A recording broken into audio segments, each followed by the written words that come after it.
पाठ्यक्रम, दूसरा है उसका पाठ्यचर्या सिलेबस, तीसरा है उसका टेक्स्ट बुक, चौथा पार्ट है उसका पेडागोजी, पांचवा पार्ट है उसका असेसमेंट और छठा पार्ट है उसका स्कूल कल्चर एंड एनवायरमेंट। ये 6 जो कॉम्पोनेंट थे 1835 के एक्ट में, इस तरह से करिकुलम ही डिजाइन किया गया इंटीग्रेटेड वे में कि हमारी भारत की सारी ज्ञान परंपरा के प्रति हीन भावना पैदा हो या उसका जिक्र ही ना हो उसमें।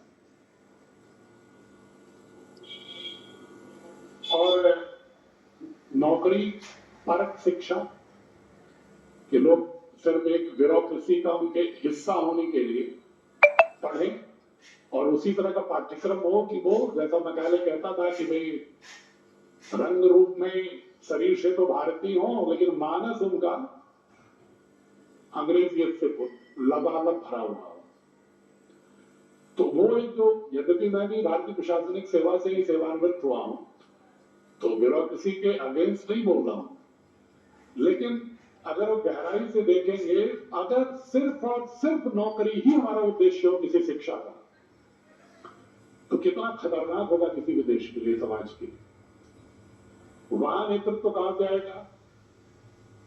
वहां पर शोध भी नेतृत्व का ही हिस्सा है। इनोवेशन बिना नवोन्मेष के कोई रिसर्चर नहीं हो सकता। जब तक उसके अंदर प्रवृत्ति ना हो किसी एक क्षेत्र विशेष में लीडरशिप होने की, तब तक वो किसी भी क्षेत्र में कोई मौलिक कार्य नहीं कर सकता।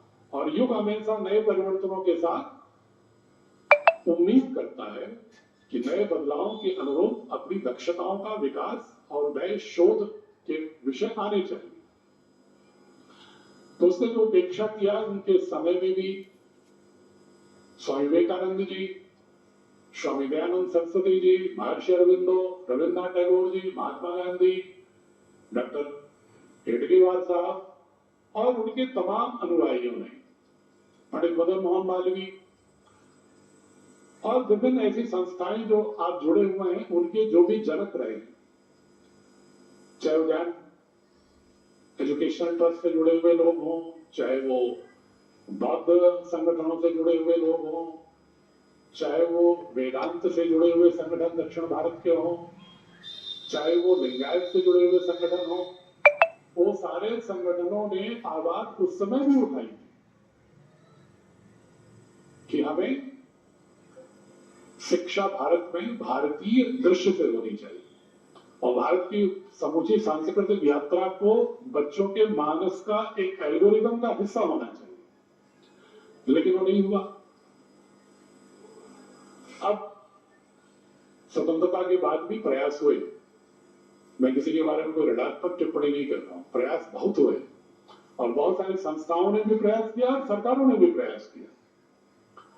लेकिन जो ऑर्गेनिक ट्रांसफॉर्मेशन होना चाहिए, एक जो सावयिक परिवर्तन होना चाहिए, वो जो रैशनल एंड ऑर्गेनिक ट्रांसफॉर्मेशन, उसके विषय में चिंतन तो चला लेकिन उसका कोई बहुत क्रियान्वयन पूर्ण दिशा में नहीं हुआ।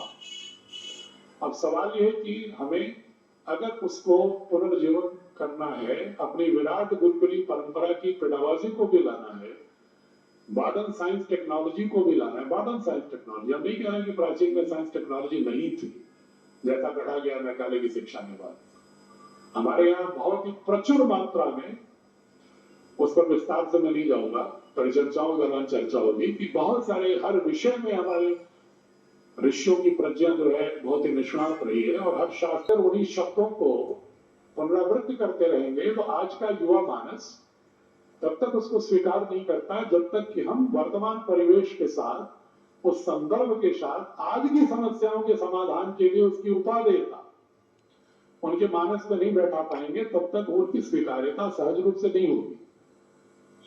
तो उसको हम कैसे अपने बोर्ड में ला रहे हैं, ये प्रयास कर रहे हैं। उसी प्रयासों पर भी आपसे हमें और भी मार्गदर्शन की आवश्यकता है। आपको जो स्वामी जी अक्सर कहते हैं कि बच्चों में होना चाहिए, सहयोगी तो नहीं लेकिन साक्षी रहा। तो उस यात्रा में मैंने इधर 4 वर्षों में जो बहुत निकटस्थ रूप से मैं आपके साथ यात्राएं किया हूं, तो मुझे एक पंक्ति में ऐसा लगता है कि स्वामी विवेकानंद और स्वामी दयानंद दोनों को अगर सम्मिलित रूप से 21वीं सदी में अगर कोई संस्करण हो सकता है और महर्षि अरविंदो की चेतना अगर आपके मानस में हो सकती है तो वो पूज्य स्वामी रामदेव जी ही। ये मैं अतिशयोक्ति नहीं है मैं, क्योंकि मैं कोई दर्शन का या इतिहास का विद्यार्थी नहीं हूं कि उसको बहुत ही एक्सप्लोर करके बोलूं। उसमें और महर्षि पतंजलि की दृष्टि में कोई अंतर ही नहीं करते। मैंने कहा दो संस्थाएं हमारा ध्येय एक ही है। तो काफी लोगों ने शुरू में प्रारंभ में तो हमें हरिद्वार में बहुत जरा संघर्षों का सामना करना पड़ा। कोई कहता ये स्वामी रामदेव जो है ये आर्य समाज से आया, गुरुकुल से पढ़ करके ये आर्य समाजी है या सनातनी। तो हमने अब एक नया शब्द घड़ लिया, मैंने कहा हम सर्व समाजी। तो बड़ा संघर्ष करना पड़ा प्रारंभ में हमको कि आपकी आइडेंटिटी क्या है। हम आरएसएस जो कि इस देश का बहुत बड़ा एक सांस्कृतिक और आध्यात्मिक, वैचारिक और रचनात्मक बहुत तरह की उसकी विशेषताएं कहें तो राष्ट्रवादी और अध्यात्मवादी में सब कुछ आ गए। एक व्यक्तित्व गढ़ना, ये स्वामी जी का एक बहुत ही प्रिय वाक्य होता है कि बच्चों को कैसा होना चाहिए, अखंड पुरुषार्थी होना चाहिए और विकल्प रहित संकल्प। बहुत सारे कंफ्यूजन नहीं होनी चाहिए। यूथ में there are multiple confusions in their mind. They are just ruminating over different alternatives. उनके पास कोई विकल्प संकल्प नहीं है कि हमें ये करना है। डिटर्मिनेशन जो होता है वही ऊर्जा देता है। और जो भी पूज्य स्वामी जी कह रहे थे